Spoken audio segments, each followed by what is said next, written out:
Wir sind mit unserem kleinen gemieteten Wohnmobil auf Okinawa unterwegs. Und heute hat uns die Sonne wieder gefunden. Die Temperaturen steigen, das Licht wird weicher und mit der Wärme wächst in uns der Wunsch, weiterzufahren und die verborgenen Traumorte dieser Insel zu entdecken. Schön, dass ihr wieder mit dabei seid. Immer Richtung Himmelblau.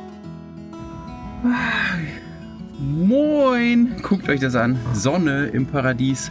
Ja, manchmal ist Vanlife nicht ganz so glamourös, wie man sich das vorstellt. Also wir mussten gestern ein bisschen Wäsche waschen, deswegen haben wir hier beim großen Supermarkt die Waschmöglichkeit genutzt und dann wurde es auch relativ schnell dunkel und deswegen haben wir gesagt, okay, bevor wir jetzt hier lange noch einen Stellplatz suchen, nehmen wir doch den gleichen Parkplatz, wo wir die Nacht vorher gepennt haben, denn hier ist eine öffentliche Toilette und ja, das gehört ja zu Vanlife auch dazu. Also ich würde auch nie ein Camperkonzept bauen ohne Toilette drin. Für uns Jungs ist das ja ein bisschen einfacher, ne? Also deswegen hört auf mit den blöden Kommentaren. Für Mädels mitunter ja nicht ganz so einfach und erst recht nicht in der Stadt, ne? So sieht's aus. Wir machen uns jetzt auf den Weg. Los geht's! Wir haben hier mehr Blick. Ja, das stimmt. Das stimmt. Durch die Häuser. Das stimmt. So schlecht ist nicht. Naja.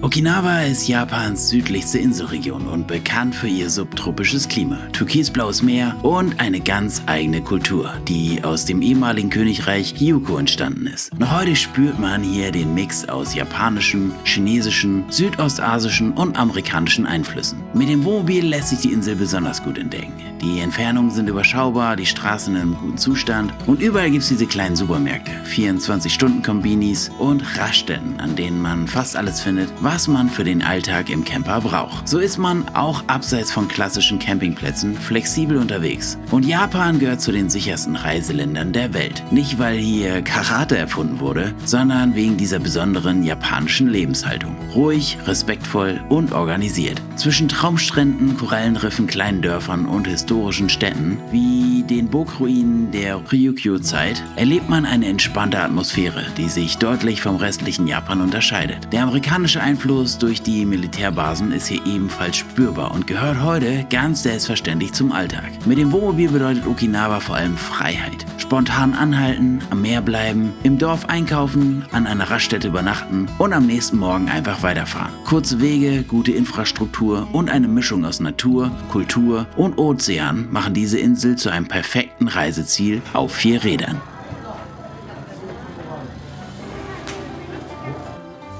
Prinzessin für einen Tag. Das habe ich Susi versprochen. Und was habe ich bekommen? Ruinen. So sieht's aus.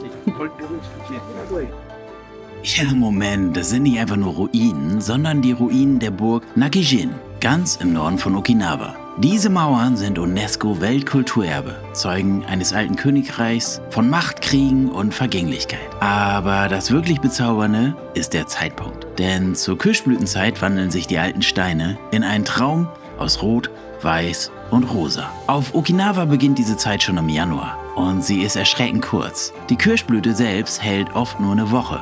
Sie kommt und ist fast im selben Moment schon wieder vorbei. Zuerst versteht man diese Gefühlswelt gar nicht. Warum Menschen wegen ein paar Blüten so viel Zeit und so viel Aufmerksamkeit aufbringen. Aber in Japan, da ist das anders. Hier nehmen sich die Menschen extra Urlaub, nur um diese wenigen Tage zu erleben. Orte, an denen Kirschblüten blühen, werden zu Tempeln der Vergänglichkeit.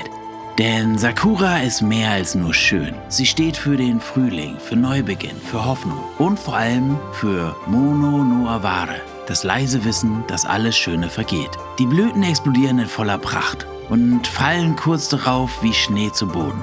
Ein Bild in Japan tief verankert, in der Kunst, in der Dichtung, in der Küche und in der Musik. Sakura ist ein inoffizielles Nationalsymbol. Und selbst die Samurai sahen in der Kirschblüte ihr Ideal. Schön zu sein, in voller Kraft zu stehen und dennoch bereit zu sein, im höchsten Moment zu vergehen. Jede einzelne Blüte wird betrachtet, begutachtet, fotografiert und gezeichnet. Nicht, weil sie perfekt ist oder so, sondern weil sie bald einfach nicht mehr da sein wird. Man hält inne und erkennt in den Blüten seine eigene Vergänglichkeit. Verzaubert von der Kirschblüte und noch leicht benebelt von einem süßen Zuckerrohrgetränk streifen wir durch die Ruinen und fühlen uns für einen Moment in eine andere Zeit versetzt. Ja, doch dann liegt da irgendwie plötzlich ein ganz anderer Duft in der Luft. Wir sind uns nicht ganz sicher, ob das jetzt der Zuckerrohr ist oder vielleicht sind wir das denn doch selbst. Naja, spätestens jetzt wird klar, es ist wohl mal an der Zeit, einen Ort aufzusuchen, an dem Körperhygiene wieder eine Rolle spielt. Übrigens, Brian, unser Wohnmobilvermieter hier auf Okinawa, hat selbst eine richtig spannende Geschichte im Gepäck. Er lebt ja hier mit seiner Familie irgendwo zwischen Palm, Pazifik und japanischem Alltag. Wir führen übrigens ein kleines Interview mit ihm, also wenn euch das interessiert, demnächst hier. Naja, und er erzählt uns dabei faszinierende Geschichten über die Insel, über sein Leben hier auf der Insel. Ja, und Brian ist es auch, der uns von einer ganz besonderen Insel im Norden Okinawas vorschwärmt. Kouri Island oder wie sie hier liebevoll genannt wird, die Insel der Liebe. Schon der Weg dorthin ist spektakulär. Eine gut 2 Kilometer lange Brücke verbindet die Insel. Rechts und links glitzert türkisblaues Wasser. Also man fährt gefühlt direkt über das Meer und hofft, dass man sich dann vor lauter Staunen auch noch trotzdem auf die Straße konzentrieren kann. Berühmt ist Kouri Island übrigens für seine herzförmigen Felsen am Titu Beach. Kein Wunder also, dass die Insel als Liebesinsel gilt. Und eine alte Adam und Eva Legende erzählt, die genau hier ihren Ursprung haben soll. Also angeblich stammen die ersten Menschen aus einer Höhle am Shingunu-Strand. Die Insel selbst ist klein, also gerade mal 8 Kilometer Umfang. Perfekt also, um sie mal gemütlich mit dem Wohnmobil, dem Fahrrad oder dem E-Bike zu umrunden. Überall tauchen kleine Strände auf, kristallklares Wasser, Schnorchelspots und dieser entspannte Okinawa-Vibe, bei dem selbst die Zeit ein bisschen langsamer zu laufen scheint. Kulinarisch geht's hier süß zu. Zuckerrohr wächst überall. Dazu diese berühmte lilafarbene Süßkartoffel. Kurz gesagt, man kommt für die Liebe, bleibt für die Aussicht und geht mit klebrigen Fingern. So, heute ist Waschtag, deswegen suchen wir hier gerade einen Campingplatz, auf dem wir stehen können, um halt auch eine Dusche nutzen zu können. An den entlegensten Ecken. Japan ist so verrückt, oder? Da findet man diese Automaten mit Getränken. Admission for one. And children? お客様、So, because of the 近いから toilets. 38,27 € für 2 Erwachsene, ein Kind. Okay. Duschen.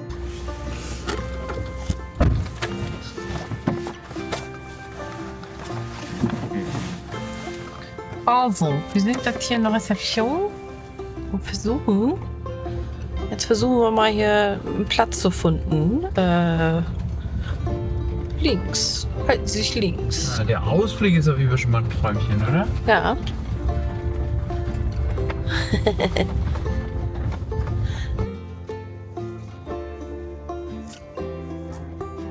Also das Gelände ist ein Träumchen, würde ich sagen. Ja. Definitiv. Nur hier auch schon wieder, obwohl so ein bisschen begradigt haben sie es, ne? Zumindest versucht, ja. Und, hier, guck mal, da kommen die geraden Grundstücke. Hier. Hier haben sie ein bisschen was gemanagt. Aber wie schön, ne? Hier so mit so natürlichen Barrieren oder da vorne, ne? Einfach den Felsen hier so mitten auf dem Grundstück. Das ist schon ziemlich geil. Oh, das ist super nett. Guck mal. Paradiesisch, oder? Blick aufs Meer. Hier geile Terrassen.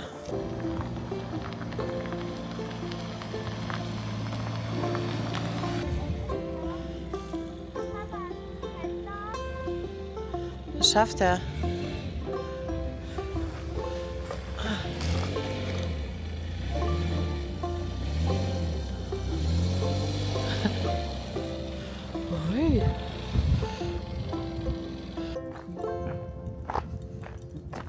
Und?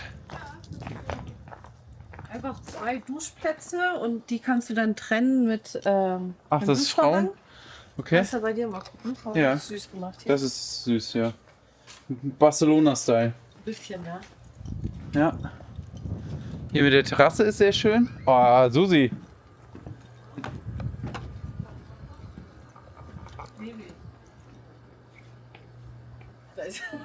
So ähnlich. Okay, wie kriegt man den Harm? Gar nicht. Ich weiß nicht. Verdammt.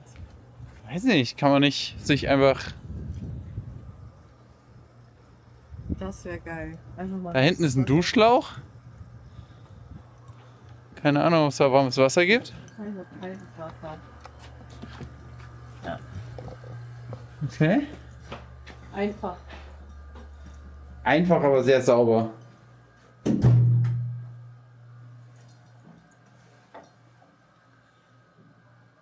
Ja, das ist völlig okay.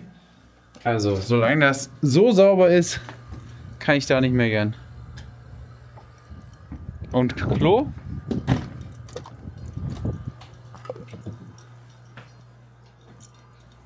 Natürlich ein japanisches. Ist mit Mucke? Nee, ohne Mucke, aber dafür mit Popodusche und beheiztem Klositz. Also, das ist schon Standard. Wobei, was ist das denn? Gut, das Klopapier braucht man ja theoretisch auch nicht mit der Popodusche. Ja, Klo ist auch cool. Also kann ich nicht meckern. Ist sogar hier im japanischen Stil. So, was sagst du? 38 Euro? Aber inklusive Holz. Ja, das haben wir extra bezahlt. Achso, das haben wir extra bezahlt. Ja, okay. Oder? 38. Nee, haben wir nicht extra bezahlt. Nee, ich glaube, das haben wir, abgerechnet. genau, haben wir alles abgerechnet. Okay. Und das Holz war relativ teuer. Das hat nämlich 6 Euro irgendwas gekostet. Also, Naja, gut, hier Holz sammeln im Dschungel. genau, weißt du nicht, wo das Holz herkommt. Weil, genau. Ja, also ohne wäre es dann, warte mal, 6 Euro runter, dann würdest du 32 Euro hier die Nacht zahlen. Und das ist mal ein geiles Gelände dafür, würde ich sagen. Das ist schön. Ein traumhafter Ausblick. Und jeder darf sein Feuerchen machen, ne? Jeder darf sein Feuerchen machen, genau. Du hast hier auch genug Platz, würde ich sagen. Und was schön ist, sind diese natürlichen Barrieren und diese natürlichen Schutzzäune oder Sichtschutz vor dem Nachbarn. Ganz ehrlich, Ne? es gibt Palmen auf unserem Campingplatz. Ja. Wir sehen zwar nicht so aus, ne? Tropisch mit unseren Mützen und dicken Sachen. Ist Aber leider auch schon wieder kalt geworden. wir stellen es uns einfach vor. Ah, ja. Und außerdem müssen wir keine Klimaanlage anschließen. Also wir haben jetzt hier vielleicht 12 Grad, oder? Total tropisch. Lass uns ein Ja. Feuer machen. Ja. Aber andererseits, die meisten von euch wissen das ja, wir lieben den Norden. Wir haben eine ganz tolle Tour nach Island gemacht. Wer die Videos noch nicht gesehen hat, Zur guckt es euch Regenzeit. nochmal an. Genau, zur Regenzeit. Von daher, uns kann eigentlich nach Island kann uns nichts mehr schocken.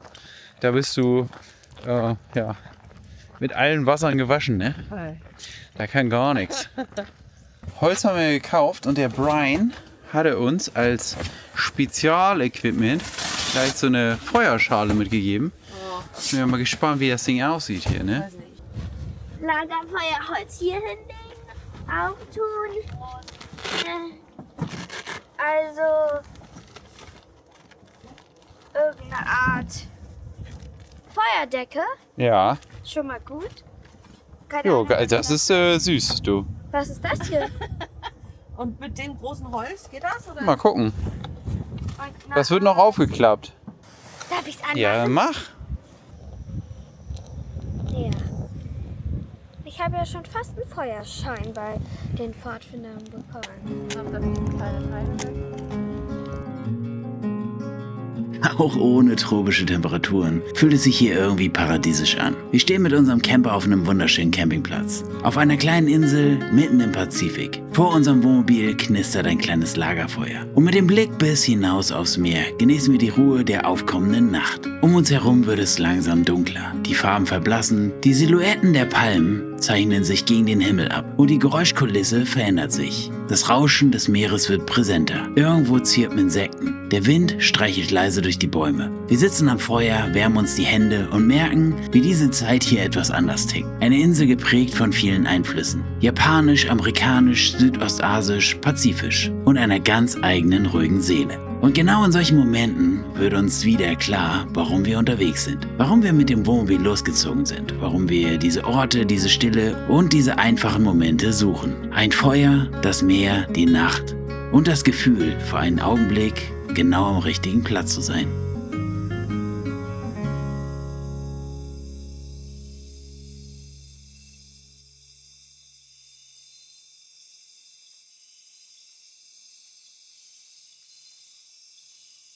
Unser Morgen startet inzwischen wie ein kleines Ritual. Jeder Handgriff sitzt fast wie so eine Choreografie. Also aufstehen, Vorhänge auf, einen Blick nach draußen, Wasser aufsetzen und ein bisschen Ordnung schaffen. Alles läuft irgendwie wie von selbst. Man merkt schnell, wie man sich doch an so einen kleinen Raum gewöhnen kann und wie routiniert man dann plötzlich wird. Wir haben uns an unseren kleinen Caker-Camper gewöhnt. An seine Maße, an seine Geräusche, ja und auch vielleicht an seine Eigenheiten. Und vielleicht haben wir ihn sogar ein bisschen in unser Herz geschlossen. Also niedlich ist er auf jeden Fall. Klein, kompakt, irgendwie tapfer. Ja, und er hält uns ja auch irgendwie aus. Klar, alles hat seine Grenzen. Man stößt sich den Kopf, man muss Dinge hin und her räumen und Luxus sieht irgendwie anders aus. Aber mit einer Aussicht wie dieser verzeiht man doch ziemlich viel. Meer vor der Tür, Palmen im Blick und das Rauschen der Wellen im Hintergrund. Jetzt sieht man dich nicht mehr, du Kleiner. Jetzt, wo man dich mal hier filmen will, da versteckst du dich, du Drecksvieh. Lotti wollte sich gerade mal den Shelter hier angucken. Und ich habe ihr die Tür aufgemacht und wollte ihr gerade erzählen, wie geil das eigentlich ist, dass sie hier so ein Shelter gebaut haben. Und in dem Moment kriecht hier über diese kleine Terrasse eine riesige Spinne. Der Hinterkörper, ne, also der hintere Teil war halt schon so wie so bei so einer Vogelspinne. Und das Vieh war halt so ein Vieh, was über den Boden rennt. Also nicht hochkletternde Spinne. Da merkt man irgendwie, dass wir hier auch in einer anderen Region unterwegs sind. Ne? Ist nicht Dänemark hier. Das ist echt cool. Da kannst du echt alles dran machen in diesem Ding hier. Wahnsinn. Wir machen jetzt kleine Pfannkuchen zum Frühstück. In Okinawa. Mit Blick aufs Meer. In den Dschungel. Und in den Dschungel, da wo die dicken Spinnen wohnen. Und wir haben sie jetzt live und in Farbe gesehen. Und sie wissen jetzt, wo wir wohnen. Das sind Vogelspinnen. Ich glaube, es war keine Vogelspinne. Ich fand schon, sie war haarig, sie war riesig. Hat sie Pöter gehabt? Ja, die hatte einen Pöter. Die hatte wirklich einen Pöter. Also richtig so ein rundes Ding, was haarig war. Ich möchte jetzt Wohnen denn hier Vogelspinnen? aber so ähnlich, ja. Ja, die haben wir gesehen. Die so ähnliche. Ich suche mal ein Bild raus. Ja, mittlerweile wissen wir auch, was wir für eine Spinne hier gesehen haben. Es war eine Huntsman-Spinne. Und die sind aber nicht lebensgefährlich. Der Biss tut zwar Schweine weh, aber man stirbt nicht von. Ist das nicht beruhigend, Lotti? Naja. Heute Nacht schläfst du in dem Shelter. Wir genießen die Zeit hier auf unserem Campingplatz und merken, wie gut es tut, einfach mal länger zu bleiben. Also nicht ständig weiterfahren, nicht jeden Abend irgendwie an einem neuen Ort stehen, nicht ständig einen Schlafplatz suchen müssen, sondern uns bewusst die Zeit nehmen, um dort zu bleiben, wo es uns gefällt. Klar, dadurch verpasst man natürlich den einen oder anderen bekannten Aussichtspunkt oder den perfekten Instagram-Spot. Also wir verzichten jetzt bewusst auf den hohen Norden von Okinawa. Auch wenn das da besonders schön sein soll. Aber für uns liegt gerade die Kraft darin, das wertzuschätzen, was wir hier haben und nicht dem hinterherzulaufen, was wir vielleicht noch bekommen könnten. Und das ist eigentlich schon immer unsere Art des Reisens gewesen. Also wir reisen ein bisschen langsamer und wir wollen nicht unbedingt alles abhaken müssen, was auf unserer Liste steht, sondern wir nehmen uns auch gerne mal die Zeit, genau den Moment zu genießen, den man gerade hat.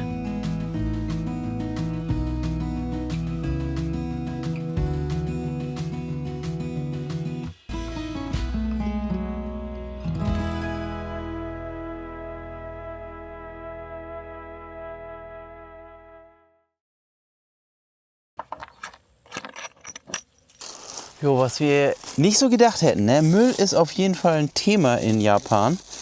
Das ist nicht so einfach, seinen Müll loszuwerden. Selbst bei Supermärkten wird es nicht immer angeboten, dass man den Müll dort wieder abgeben kann. Und für den Müll nutzen wir hinten so ein kleines Staufach. Was mich ein bisschen stört an dem Konzept ist halt diese Vielzahl der Schlüssel. Also ich habe hier für alles Mögliche einen Schlüssel. Unter anderem hier hinten die Klappe, ich vermute mal. Warte mal, wo ist er denn? Das müsste ja der hier sein, ne? Okay. Also dieses Heckfach ist natürlich mehr als albern. Da passt eigentlich so gut wie gar nichts rein. Und dann ist es auch nicht so geil zu öffnen. Man kommt da nicht so richtig ran. Aber für den Müll ist okay.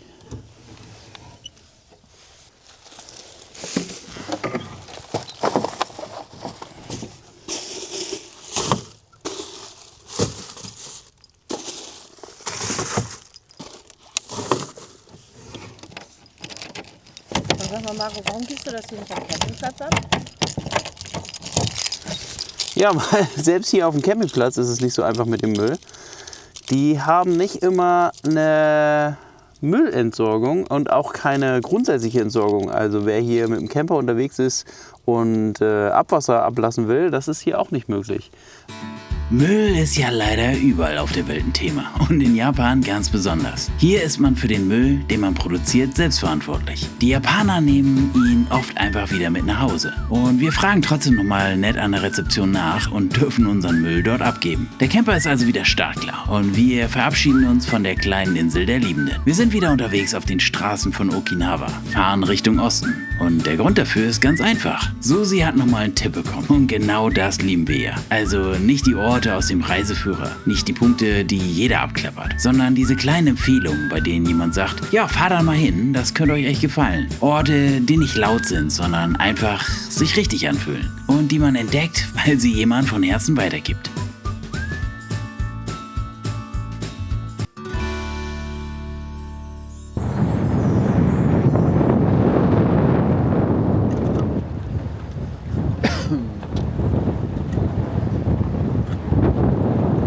Wir haben unseren Campingplatz verlassen und sind ein bisschen weitergefahren. Hier traumhafte Strände, guckt es euch an. Wir haben nur leider ein bisschen Pech mit dem Wetter. Also das Wetter ist halt richtig kalt und es zieht auch schon wieder zu. Und dadurch kommen hier keine tropischen Gefühle auf. Weil dieser Strand hier sogar ein Kitesurfer-Strand ist. Wir haben hier gerade noch die Abbauphase der Kitesurf-Truppe hier miterlebt. Wir haben hier gerade noch ihren Schirm abgebaut. Und Eigentlich haben nur kleine Babykatzen blaue Augen, aber diese Katze hat auch als erwachsene Katze blaue Augen. ja. Naja, auf jeden Fall ist das Wetter hier sehr wankelmütig. Morgen soll es wohl auch schon wieder die ganze Zeit regnen. Und dadurch, dass es jetzt hier halt irgendwie kalt, warm war, habe ich eine ganz, ganz gefährliche Krankheit bekommen. Ich habe den sagenumwogenen Männerschnupfen. Wir suchen jetzt gerade nochmal einen neuen Schlafplatz und machen uns gerade auf den Weg hier auf die nächste Insel, um zu gucken, ob man da schlafen kann. Denn nach wie vor müssen wir ja immer noch irgendwo nächtigen, wo halt auch so ein öffentliches Klo ist. Und zum Glück sind wir in Japan unterwegs, denn in Japan gibt es an allen Ecken und Enden öffentliche Toiletten. Das ist wirklich fantastisch, was die hier dann doch bieten. Hier ist übrigens einer der Kitesurfer noch. Ja, hätte ich auch Bock hier mal. Aber das Wetter ist halt irgendwie auch gerade scheiße. Aber hier unten kann man sich wohl auch Kite-Material mieten. Wobei jetzt momentan gerade nicht so richtig Saison ist. Und was halt auch ganz spannend ist, ich weiß nicht, ob ihr ihn seht. Auf Okinawa sind ja die Amerikaner hier auch stationiert und ja, natürlich liegt auch so ein bisschen Anspannung in der Luft, weil das ist hier natürlich so die erste Anlaufstelle. Also wenn hier irgendwo irgendwas im... Noch einer? Also wenn hier irgendwo irgendwas im Meer mal passiert, also im Chinesischen, ne, sollte Xi Jinping jetzt doch nochmal auf die Idee kommen, dann Taiwan anzugreifen, dann sind wir hier quasi an erster Stelle. Und das ist so ein bisschen, schwimmt so ein bisschen auch in der Luft, aber ich halte jetzt erstmal meine Klappe. Vielleicht sind es auch wie schon die Wahnvorstellungen aus meiner hochgradig gefährlichen Krankheit. Ich muss jetzt erstmal im Camper mich gleich hinlegen, aber erstmal suchen wir noch einen Schlafplatz. Was? Achso, ich muss erstmal aufschließen.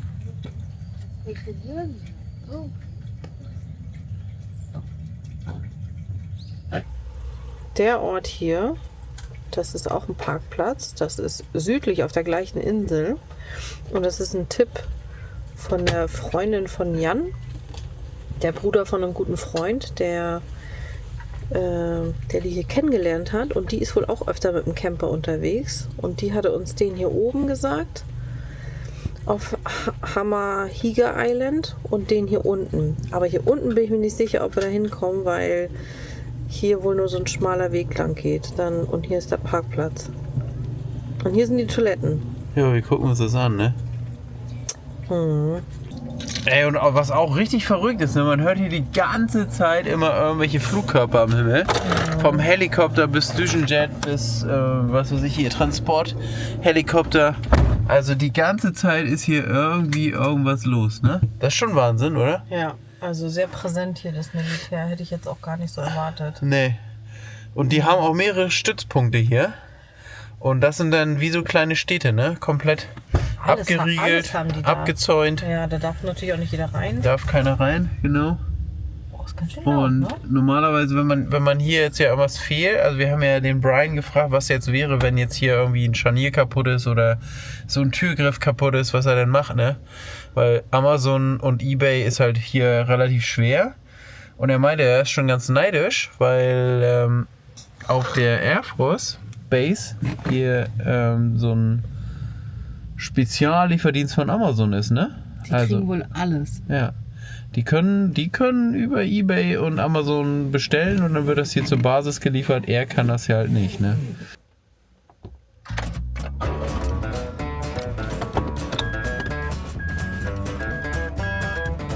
Mit dem Wohnmobil auf Okinawa unterwegs zu sein, ist überraschend entspannt. Der Verkehr fließt ruhig, die Menschen fahren rücksichtsvoll und an den Linksverkehr, da gewöhnt man sich echt schnell. Also schneller als man denkt. Naja, und zur Not hat man ja noch einen Beifahrer. Die Straßen sind gut ausgebaut und führen einen quer über die Insel, vorbei an Stränden, kleinen Dörfern und tropischen Landschaften. Da es auf Okinawa keine Züge gibt, ist das Auto das wichtigste Fortbewegungsmittel. Und genau das macht es für Camper auch so angenehm. Man ist flexibel, unabhängig von Fahrplänen und kann jederzeit anhalten, wo es schön ist. Okinawa fühlt sich beim Fahren nicht hektisch an, sondern echt gelassen. Genau wie die Insel selbst.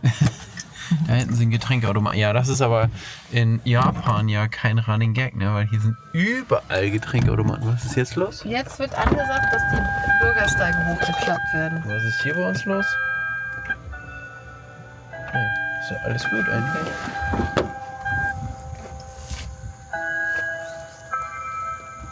Achso, das sind Schlüssel wahrscheinlich hier liegen. Ist 18 Uhr? Wahnsinn. Das ist ein bisschen wie Big Ben hier, ne?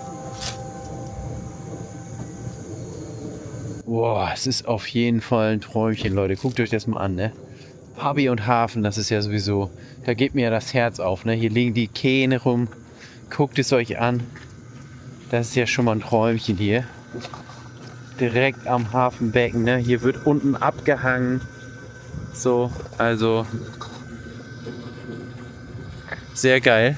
Gefällt mir richtig, richtig gut. Und da hinten, ne? Also diese Felsformation, die ist ja auch richtig spektakulär.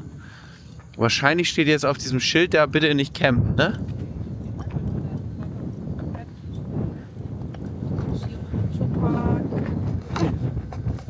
Projektinhaber, die Stadt Uruma. Aha. So, also wir haben hier einen kleinen Park. Da hinten ist ein kleines verliebtes Ehepaar mit ihrem Motorrad. Und die Klos. Ja, da bin ich jetzt auch gespannt. Also Behinderten- und Frauenklos sind schon mal zusammen. Das passt schon mal. Und Männerklos daneben. Wieso ist dann hier Löchlein im Boden, aber verrückterweise, guckt mal, wie sauber es hier aussieht, ne? Also, das ist ein öffentliches Klo. Okay, aber sie haben nur ein Loch im Boden. Und? Ja, okay. 2 Klopapierrollen, Wasser. Ja. Riecht jetzt nicht gut, aber... Aber es ist sauber, ne? Ja, also, ist sauber. Hier ist nichts drin dafür, dass das hier... Ja, alles gut. Ich will nicht wissen, wie das in Deutschland aussehen würde. Ja.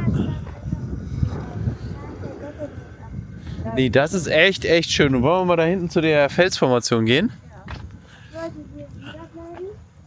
Also ich glaube... Hä? Oder wir laufen da nur so rüber kurz, ne? Ja, ja. Mir gefällt die große Wiese. Genau, große Wiese ist natürlich ein Hammer. Und dann hier. Guck mal, das ist auch cool, ne? Essplatz, genau. Überdacht und sogar hier fließendes Wasser. Und das sieht sogar so aus. Guck mal, die haben ja hier zum Trinken. Ja, Trinkwasser. Cool, oder? 1A, würde ich Es ist hier sogar Trinkwasser. Weil in der Regel. Und das ist auch, das funktioniert auch. Wahnsinn. Okay. Hammer. Das ist natürlich echt spektakulär. Und dann sind wir hier auch direkt am Dschungel, ne? Also da sind wir kurz durchgefahren. Es ist richtig, richtig fett und dick bewaldet. Und das ist ja sowieso das Spektakuläre hier. Das sind ja nicht nur einfach irgendwie so 2, 3 Bäumchen und ein paar Pflanzen dazwischen, sondern wenn es wächst, ne, dann haben die sich hier irgendwie auch vorgenommen, richtig zu wachsen. Also, und jetzt, Leute, einer meiner Lieblingsfilme, The Beach. Das ist ja cool. Und ich würde mal sagen, wir haben ihn gefunden. Ja, zugeben, das Wetter könnte besser sein. Die Farben könnten noch mehr leuchten, das Meer noch ein bisschen türkisfarbener und der Himmel Richtung Himmelblau. Alles könnte noch paradiesischer aussehen. Und trotzdem sind es genau diese kleinen, einsamen Ecken, die für uns Okinawa ausmachen. Jetzt im Februar, wenn die Saison hier eigentlich noch im Winterschlaf liegt. Vielleicht ist das sogar unser Vorteil. Wir erobern diese Insel in der Nebensaison. Oft sind wir fast alleine, teilen diese Orte nur mit dem Wind, dem Meer und mit uns. Keine vollen Strände, kein Trubel, nur Raum, Zeit und dieses Gefühl, wirklich da und allein zu sein. Wie es hier in der Hauptsaison aussieht, ja, das wissen wir nicht, aber wahrscheinlich wärmer, bunter und voller Leben, aber auch voller Menschen. Ja, für uns ist das hier gerade eine ziemlich gute Alternative. Es ist halt kühler, ruhiger, aber auch weiter. Schreibt mal in die Kommentare, was würdet ihr wählen? Eher die Hauptsaison mit Wärme, Sonne und vollen Stränden oder diese Momente, diese Ruhe, diese Einsamkeit? Ja, aber dafür ein paar Grad weniger.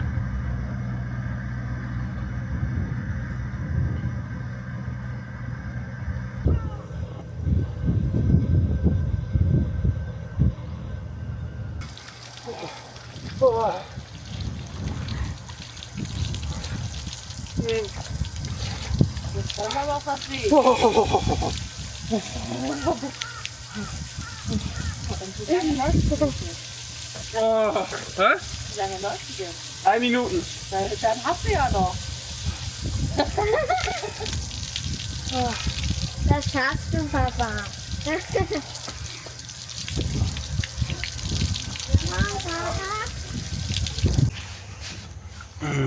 Ach, Okinawa. Mann, da haben wir uns doch was anderes erwartet. Oh Gott, da bin ich so weit geflogen und dann, ihr seht es ja.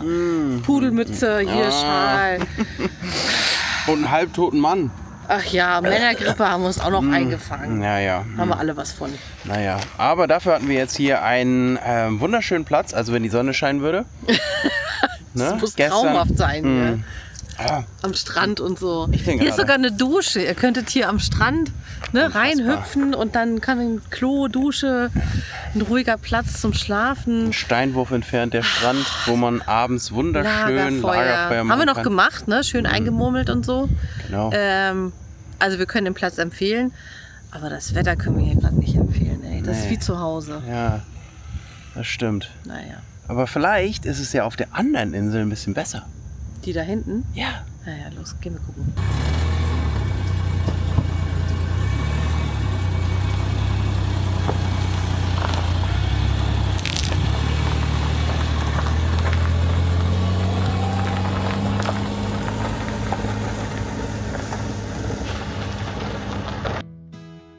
Wir haben Okinawa trotzdem ins Herz geschlossen. Was für eine besondere Insel. Allein diese Mischung aus Japan und tropischem Paradies, das spricht eigentlich schon für sich. Und aus Camperaugen macht Okinawa es einem wirklich leicht, sich wohlzufühlen. Überall traumhafte Strände, gut ausgebaute Straßen, kurze Distanzen und an jeder Ecke einen Supermarkt. Viele davon rund um die Uhr geöffnet. Egal ob morgens früh oder spät in der Nacht. Irgendwo hat immer was offen. Dazu noch diese kleinen Restaurants. Oft unscheinbar, aber voller Geschmack. Nicht nur Sushi und Ramen, sondern Okinawa-Küche, amerikanische Einflüsse, kleine Garküchen, Familienbetriebe. Man setzt sich rein, zeigt auf ein Bild und bekommt genau was richtig Leckeres. Was uns aber fast noch mehr beeindruckt, ist die Mentalität der Menschen hier. Entspannt, freundlich, hilfsbereit. Kein Stress, kein Drängeln, kein lautes Hupen. Alles läuft ein bisschen langsamer, ein bisschen gelassener, aber trotzdem japanisch strukturiert. Für Camper ist Okinawa fast ideal. Viele Rastplätze, saubere Toiletten, gute Infrastruktur, kurze Wege zwischen Stadt, Meer und Natur. Man kann morgens im Dschungel stehen, mittags am Strand und abends in der Stadt essen gehen. Alles an einem Tag. Und dann dieses Gefühl von Sicherheit, Ordnung und gleichzeitig Freiheit. Eine Insel, die modern ist und trotzdem naturverbunden. Japanisch organisiert und doch mit diesem warmen, offenen Inselherz. Okinawa ist nicht nur ein Reiseziel. Es ist ein Ort, der es einem leicht macht, anzukommen. Und noch leichter, diesen Ort ins Herz zu schließen. Schlafenszeit. Well life. Ja. Genau. Übrigens, ich muss mich noch mal ganz kurz drüber aufregen, ne? Über so eine Matratzenstärke würde ich mich schon aufregen, aber die dahinter ist diese Matratzenstärke. Das ist doch keine Matratze mehr. Das ist nicht mal, ich weiß gar nicht, das ist nicht mal eine Daumenstärke. Ist in dem Stoff noch was drin? Ja, es ist so, also vielleicht kleiner Nagel, 5 mm Schaumstoff. Weißt du, was das ist? Hm? Das ist ein Schutz für den Boden, damit er nicht zerkratzt. Das wäre schön, aber wie du siehst, lässt er sich halt auch sehr, sehr leicht hier durch die Gegend ziehen. Ja, nein, das Also ist nicht so. Genau. es soll zum Schlafen gedacht sein. Genau, dann hat man hier nur so ein Brettchen als Verstärkung. Da komme ich mir so rein. Und dann hier diese Auflage. Und Das ihr seht, wir ist haben unser halt- Müll, wir haben keinen anderen Platz gefunden. Ja, wir haben halt wenig Platz und genau, für Müll. Müll ist bei jedem Camperkonzept immer ein Thema. Außer bei Richtung Himmelblau, da war Müll natürlich perfekt. Aber ansonsten, fast jeder Camper hat hier immer Müll. Dann liegt diese Auflage hier und ich verstehe es gar nicht. Ne? Ich hätte theoretisch hier ein Traumbett haben können, wenn ich diese Auflagesituation da anders gelöst hätte. Aber die ist so bescheuert gelöst. Aufgrund des Fensters kann ich das Ding hier halt nicht weiterziehen und deswegen habe ich hier nur eine Liegefläche von 1,70 Meter. Also Susi und ich haben hier schon ein Problem, oben zu liegen. Deswegen liegt Lotti hier oben. So, und jetzt, was hast du da gerade gemacht? Um diese Differenz auszugleichen. Also die haben hier keinen. Man hätte es ja mit einem Schwerlastauszug oder mit irgendwas Ausziehbarem lösen können, aber haben sie nicht. Hier ist einfach nur Brett auf Brett. Also hier drunter schiebst du das Brett rein. Und um diese Differenz auszugleichen, haben sie hier hinten halt eine Matratze, die ein bisschen stärker ist. Und dadurch bekomme ich jetzt hier eine Ebene. Okay, aber hinten liege ich faktisch auf dem Brett und vorne nicht ganz so doll, aber auch auf dem Brett. Ja, im Zweifel ist ja noch schlimmer, so dass deine Hüfte oder sowas hier liegt, ne? Also irgendwas, was jetzt hier halt, je nachdem wie groß du bist, aber also Schulter kriegst du hier ja schon fast nicht mehr so richtig rauf. Ja. Also dir bleibt eigentlich nichts anderes übrig, als auf dem Rücken oder Bauch zu liegen. Und wir hatten die erste Nacht so eine faltbare, was war das denn? So eine Isomatte, ne? So eine faltbare. Ja, so eine 1 Euro Baumarkt-Faltmatte. Genau, Also, und dann haben wir uns am nächsten das Tag Zelt. direkt gemeldet und haben gesagt, Leute, so geht das nicht. Unsere Tochter kann da nicht drauf schlafen. Und dann haben sie uns hiermit ausgestattet. Ja, das war ja noch geiler. Wir haben ja eigentlich gesagt, ey, wir machen das so. Ich schlafe unten. Ne? Hier, der Chef des Ganzen darf halt unten schlafen. Und die Mannschaft, die schläft halt hier oben. So war eigentlich ursprünglich der Plan. Aber der Plan geht gar nicht auf, da diese Koje hier gar nicht für die Mannschaft agieren kann hier. Funktioniert gar nicht. Nee. Das Upsi. ist halt irgendwie schöne. Und deswegen haben wir ja genau hier so eine Futon-Matratze bekommen, die du hier so mehrmals falten kannst. Die passt in der Länge auch nicht Die hin. passt auch nicht, die wäre so. Aber da seht ihr mal, was diesem Bett fehlt. Also theoretisch müsste das Bett bis hier gehen, damit du halt irgendwie 2 Meter hast, ne? Richtig. Also genau das fehlt hier. Und ja, also hätte man ja lösen können, weil, also hier, verrückterweise, an der Tür hast du ja noch Platz, ne? Also ist ja voll verschenkt. Hier, dieses Stück hier hättest du hier noch komplett auf jeden Fall in den Raum ziehen können. Aber das haben sie nicht wegen diesem Auflagepunkt hier so blöd gelöst. Naja, deswegen falten wir für Lotti dann immer den vorderen Teil einmal um und dann kommen da die Decken drauf und ein Kissen. Genau. Dann machen wir es hier so ein bisschen kuschelig, machen wir das. Ne? Ah, ich glaube, sie hat gesagt, du brauchst auch nichts drauflegen, weil das rutscht eh runter. Ja, gut, aber ich mach mal rauf, sie kann es dann runter machen, weil ich finde es ein bisschen hygienischer, wenn da was drauf ist. Weil du weißt auch nicht, wer da alles schon so drauf gelegen hat, ne? Ja. Naja, das ist auf jeden Fall die Bettsituation hier. Und dann müsst ihr euch vorstellen, die anderen zwei, die schlafen dann hier. Zeigen wir euch nachher, wenn das aufgebaut ist. Und dann, wenn einer auf Klo muss, ne, das ist ein Spaß. Ja, vor allem, wenn er von oben aufs Klo muss, ne? Also Ja. hier ist dann halt auch ausgezogen und dann musst du halt irgendwie versuchen... Durch diese hier so enge durch. Öffnung, durch die Tür, also es geht, aber es macht keinen Spaß. Macht keinen Spaß, man muss sehr gelenkig sein. Also Leute, immer schön Yoga machen. Das stimmt. Und wir zeigen euch gleich noch die Bettsituation unten. Genau. Mach jetzt Yoga. Herabschauender Hund. Oh, sterbender Schwan.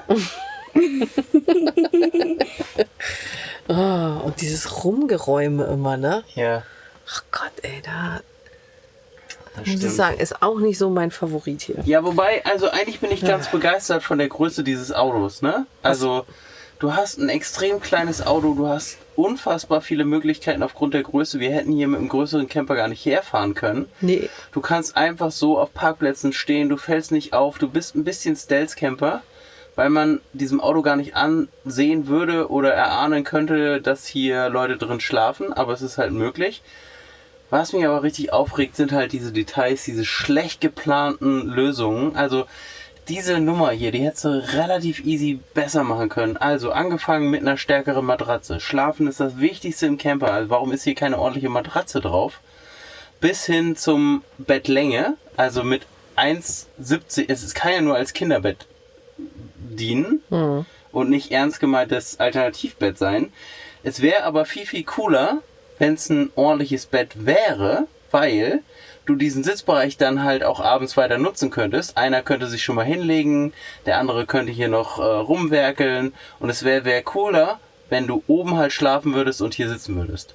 Oder wenn du mit mehreren reist, dann halt oben anständiges Bett und hier unten anständiges Bett, weil das ist der zweite Punkt. ja.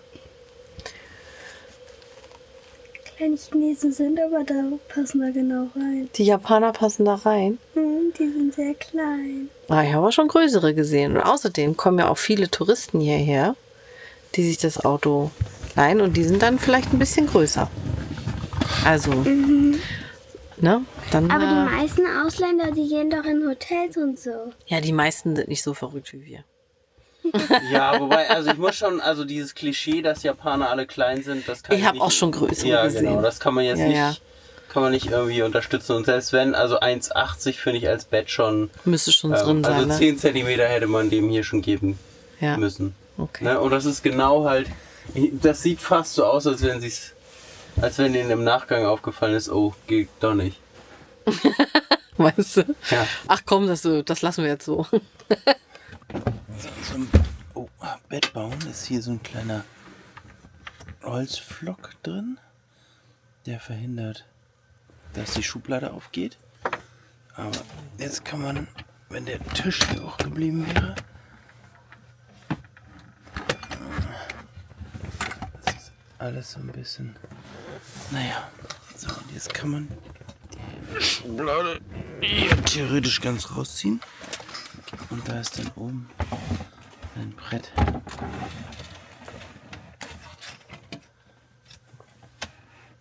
Und die Schuhkiste muss dann weiter nach da.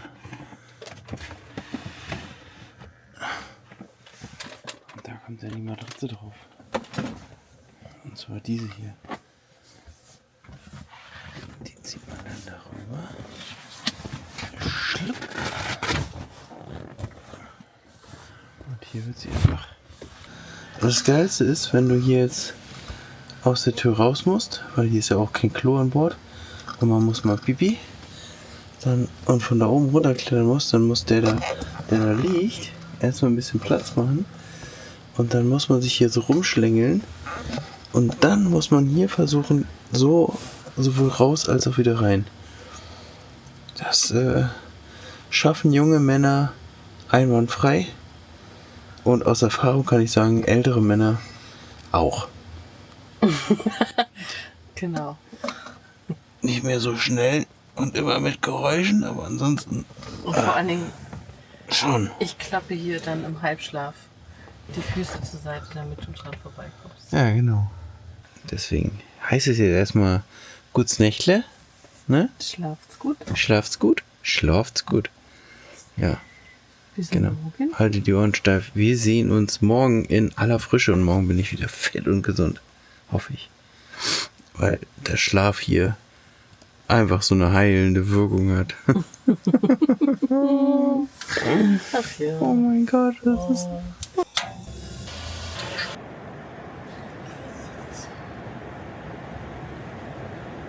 Guten Morgen, ich bin immer noch angeschlagen. Wie ihr hört, wir hatten hier schon wieder einen traumhaften Spot. Mittlerweile wird es hier auch richtig voll.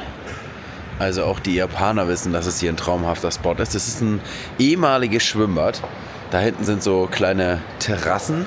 Und der riesengroße Vorteil an diesem Stellplatz ist nicht nur dieser unfassbar und wunderschöne Ausblick, weil wir hier auf so einer kleinen Empore direkt am Meer stehen, mit Ausblick aufs Meer, mit unserer kleinen Hauskatze, die hier die ganze Zeit Alarm macht. Na? Ja. Sondern man hat hier auch schon wieder eine öffentliche Toilette und das ist auch echt cool. Guck mal hier mit Behindertentoilette, was ist denn das hier eigentlich? Weiß gar nicht. Behindertentoilette. Und dann hat man hier Abspülmöglichkeiten für die Füße. Wenn man am Strand ein bisschen spazieren geht, kann man da halt seine Füße abspülen, was halt sehr, sehr schön ist. Und dann hier, gehen wir mal aufs Männerklo, guckt euch das mal an. Hier ist eine Dusche. Öffentliche Toilette am Strand mit einer Dusche, einer Bezahldusche und gar nicht mal so teuer, beziehungsweise nicht nur eine Dusche, sondern hier noch eine zweite Dusche. Und was mich immer wieder fasziniert, also müsst ihr mal gucken, gut, da liegen jetzt ein paar Klorollen rum und ein bisschen Reste von Toilettenpapier. Aber grundsätzlich, ne? Ich meine hier, guck mal, das ist ein öffentliches Klo mitten am Strand. Grundsätzlich sieht das hier echt sauber aus. Das ist so, als wenn hier jemand immer kommt zum Saubermachen. Ich weiß es nicht, keine Ahnung. Wir haben jetzt hier bisher keinen gesehen. Aber es ist halt einfach echt alles so sauber. Ich nehme mal an, dass es tief in der Mentalität verankert, dass wenn die so öffentliche Einrichtungen haben, die das dann halt auch entsprechend pflegen und hegen und sich drum kümmern und halt auch darauf achten, dass der Nächste, der da aufs Klo geht, auch ein anständiges und nettes Klo vorfindet. Das finde ich eine so nette Mentalität hier. Also das ist so schön, weil du fast jede, also wir haben eine einzige auf unserer Tour, eine einzige Toilette gesehen, die halt nicht so schön war. Alle anderen waren immer in einem sehr, sehr gepflegten Zustand. So, und hier sieht man auch, dass es früher mal so eine Badeanstalt war. Man sieht die Becken da hinten. Und hier ist so eine Terrassenkonstruktion. Also, wenn ich nicht hier bin, bin ich auf dem Sonnendeck. Aber ich bin nach wie vor immer noch angeschlagen. Mir geht es nach wie vor nicht gut. Und ehrlich gesagt reicht das jetzt auch in diesem kleinen Camper. Also, wir waren jetzt 10 Tage mit dem Ding hier auf Okinawa unterwegs. Meistens mit einer Wettersituation, die jetzt nicht so paradiesisch war. Also wir hatten auf jeden Fall sehr, sehr kalte Temperaturen, häufig Regen, selten, dass es so schön aufgeklärt war und ganz, ganz selten Sonne und warm. Aber gab es auch. Wahrscheinlich bin ich deswegen auch krank geworden. Nichtsdestotrotz packen wir jetzt mal hier unsere Sachen zusammen und dann machen wir uns langsam auf den Weg wieder hoch in den Norden. Unser kleines Abenteuer im Keika Camper nähert sich langsam dem Ende. Ja, so ist das nun mal. Jedes noch so schöne Unterwegssein kommt irgendwann an den Punkt, wo der Tank auch alle ist. Wir blicken zurück auf viele Kilometer, auf kleine Straßen, große Eindrücke und ganz viele Momente, die bleiben. Und auch wenn es schwerfällt, Abschied zu nehmen, freuen wir uns gleichzeitig auf das, was kommt. Zum Beispiel auf was ganz Banales, ein richtiges Bett. Also kein Umbauen, kein Zusammenklappen, kein Knatschen, einfach nur hinlegen und schlafen. Und genau das ist doch auch das Schöne am Reisen. Man lernt, die einfachen Dinge wieder zu schätzen. Super, jetzt gehen wir den Camper ab und jetzt kommt die Sonne raus. Aber echt, Was hallo. Okinawa, was ist los mit dir? Oh Mann, ey. Ja, Nichtsdestotrotz, wir hatten tolle 10 Tage in diesem kleinen Mini-Camper hier hinter uns. Naja, so mini ist er ja gar nicht. Tolle Zeit. großartig. Also für alle, die Bock auf Abenteuer haben, für alle, die Bock auf richtig tolle Natur haben, auf viel Einsamkeit, Strände und was weiß ich, die fahren am besten irgendwo nach Dänemark. Und alle anderen... Die es ein bisschen sonniger haben wollen, exotischer. Spaß beiseite. Nein, das ist natürlich ein riesengroßes Erlebnis hier. Wir haben ja schon mal in unserem kleinen, in Anführungszeichen, Podcast darüber gesprochen, welche Vorteile einfach Okinawa hat, weil es so viele Kulturen miteinander vereint, weil es hier halt einfach südostasiatischen Einfluss hat. Es hat hier chinesischen Einfluss, es hat japanischen Einfluss. Und amerikanischen Einfluss. Ja. Und das ist alles toll kombiniert mit einer großartigen und tollen Landschaft. Und dann noch in so einem kleinen, süßen Auto unterwegs zu sein, das ist ein riesengroßes Abenteuer gewesen. Und dann wird man hier auch noch, wir können mal ganz kurz rüberfilmen, super supported von Brian, der da jetzt hier halt einfach so mit seiner Frau mal ein bisschen chattet. Aber ja, war auch ein super netter Typ hier. Einfach, das hat uns wirklich sehr, sehr gut gefallen. Genau. Wir hatten überhaupt keine Probleme am Anfang mit unserem Bett. Da hattest du ja kurz mit denen geschrieben und innerhalb von einer Stunde waren die dann da und haben unser Problem gelöst. Super nett. Wir haben großartiges Material dabei gehabt, also mit diesem ganzen Kocher und so. Wir mussten Ihr uns braucht nichts mitbringen. Ne? Wir Außer brauchten eure uns um nichts Klamotten. Sorgen machen.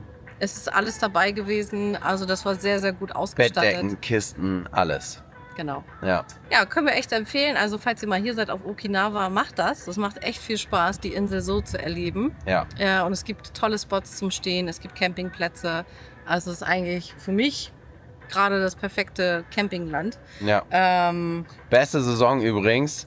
November. Oktober, November, Dezember. Ja, genau. Also in den 3 Monaten, das sind so die Ja. Empfehlungsmonate, weil im Sommer ist es hier zu heiß. Ja. Bei uns war es jetzt relativ wechselhaft. Aber vielleicht hatten wir auch einfach nur Pech, weil wir haben jetzt auch mitgekriegt, auch in Japan ist ja jetzt gerade Pech mit halt unfassbar viel Schnee. Genau. Also, ja. Und trotzdem, also haben wir trotzdem Spaß gehabt, auch wenn das Wetter nicht immer so mitgemacht Absolut. hat. Also man kann auch so Februar, März kann man auch auf jeden Fall reisen. Das Auf geht jeden auch noch. Fall. April vielleicht auch noch. So, dann vielen Dank, dass ihr dabei wart. Haltet die Ohren steif. Abonniert den Kanal. Wir sehen uns im nächsten Video und Wir dann sehen- wird's Genau. richtig spannend, oder? Boah, da wird's unfassbar spannend. Also in diesem Sinne, Leute, haut rein. Tschüss. Übrigens bin ich ja immer noch ein bisschen krank, ne?